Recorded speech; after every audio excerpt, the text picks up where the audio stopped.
অনেকেই আছেন খুব সুখ স্বপ্ন দেখছেন যে ক্ষমতায় গিয়ে সবার মাথা মুন্ডু করে দিবেন, ক্ষমতায় যেতে পারেন কিনা দোয়া ইউনূস ভালো করে পড়েন। ভোট কারচুপির নির্বাচন করবেন, গুলি চালিয়ে মানুষ সরিয়ে দিয়ে কেন্দ্র দখল করবেন, গাছের সাথে বেঁধে আপনাদের ছবি তুলে সারা ওয়ার্ল্ডে ভাইরাল করা হবে। এখন 50 লক্ষ টাকার পুরস্কার ঘোষণা করছেন।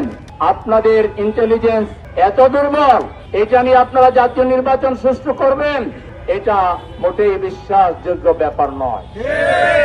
এজন্য সময় তো অনেক পার হয়ে গেল, এত সময় লাগার কথা নয়। কারা হামলা করেছে তাদেরকেও ধরা লাগবে, আর হামলাকারীদের নির্দেশদাতা এবং মদতদাতাদেরকেও ধরতে হবে। সেটা যত বড় হুমড়া চুমড়া হোক না কেন, আপনাদের চামড়া বাঁচাবার জন্য যদি তাদেরকে রিলিফ দেন, 18 কোটি মানুষের অভিশাপ আপনাদের উপরে পড়বে। জুলাই শহীদদের অভিশাপ আপনাদের উপরে পড়বে, জুলাই যোদ্ধাদের অভিশাপ আপনাদের উপরে পড়বে। এজন্য প্রফেসর ইউনূস সাহেবের সরকারের এখন 1 নাম্বার মাথা ব্যথা হওয়া উচিত। যে কোনো মূল্যে সাঁড়াশি অভিযান চালিয়ে 100% অস্ত্র এবং অস্ত্র উদ্ধার করতে হবে, সন্ত্রাসীদেরকে গ্রেফতার করতে হবে, চাঁদাবাজদেরকে গ্রেফতার করতে হবে। এটা যদি ওভারলুক করেন, আপনাদেরকে অত্যন্ত খারাপ পরিণতির সম্মুখীন হতে হবে, যেটার জন্য আপনারা আফসোস করবেন। খারাপ পরিণতি বলতে আমি এটা বোঝাচ্ছি, চরম জিল্লতি, অপমান, অপদস্থতা এবং ব্যর্থতা নিয়ে আপনাদেরকে বিদায় নিতে হবে। সেজন্য আমরা সন্ত্রাসীদেরকে বলতে চাই এবং তাদের গডফাদারদেরকে বলতে চাই, আপনারা মনে করেছেন হাদি মরে গেলে বা হাদিকে হামলা করে তার কণ্ঠকে স্তব্ধ করে ফ্যাসিবাদকে আবার নতুন করে আপনারা চালু করতে পারবেন? বাংলাদেশের এই আকাশের নিচে জমিনের উপরে ফ্যাসিবাদ আর কায়েম হতে আমরা দেব না। এখন যে কোনো ব্র্যান্ডের পুরাতন এসি বদলে নতুন ওয়ালটন এসিতে উপভোগ করুন 25% ছাড়। আমরা এই গুলিকে ভয় করি না। কয়টা হাদিকে গুলিবিদ্ধ করতে পারবেন? কয়টা হাদিকে মারতে পারবেন? আমরা লক্ষ হাদি তৈয়ার আছি গুলি খাওয়ার জন্য, শহীদ হওয়ার জন্য। আপনারা কি দেশকে মুক্ত রাখার জন্য, আধিপত্যবাদ মুক্ত, ফ্যাসিবাদ মুক্ত দেশ রাখার জন্য হাদির মতো যদি বুকে গুলি নিতে হয়, কে নিতে রাজি আছেন?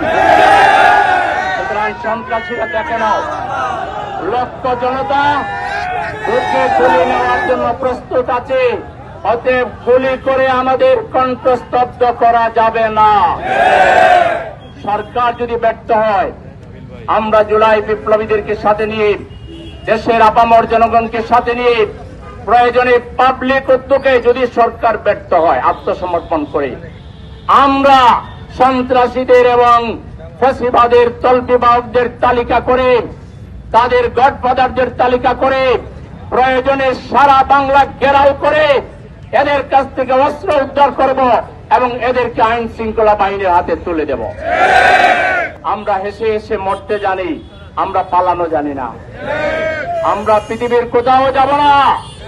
আমরা দেশে ছিলাম, আছি, শেষ মুহূর্ত পর্যন্ত আমরা লড়াই চালিয়ে যাব। বাংলাদেশে একজন মানুষ যারা ফ্যাসিবাদ বিরোধী বেঁচে থাকতে এই বাংলাদেশে দ্বিতীয়বার ফ্যাসিবাদ কায়েম করবেন, ভোট কারচুপির নির্বাচন করবেন, কেন্দ্র দখল করবেন, গুলি চালিয়ে মানুষ সরিয়ে দিয়ে কেন্দ্র দখল করবেন, গাছের সাথে বেঁধে আপনাদের ছবি তুলে সারা ওয়ার্ল্ডে ভাইরাল করা হবে।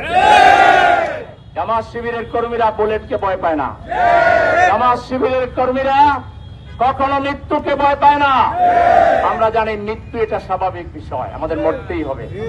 সুতরাং গুলি করে কোনো লাভ হবে না, সন্ত্রাস করে কোনো লাভ হবে না, বাহাদুরি করে কোনো লাভ হবে না।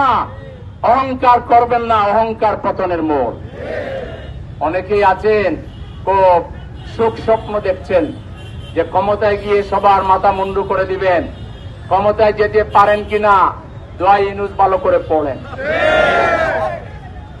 এত সোজা না, জাতি জেগে উঠেছে। এই জাতি আর চাঁদাবাজদেরকে কখনো ক্ষমতায় আসতে দেবে না। সন্ত্রাস সন্ত্রাসীদেরকে ক্ষমতায় আসতে দেবে না, ফ্যাসিবাদের দালালদেরকে ক্ষমতায় আসতে দেবে না, ভারতের গোলামি করে কাউকে ক্ষমতায় আসতে দেবে না।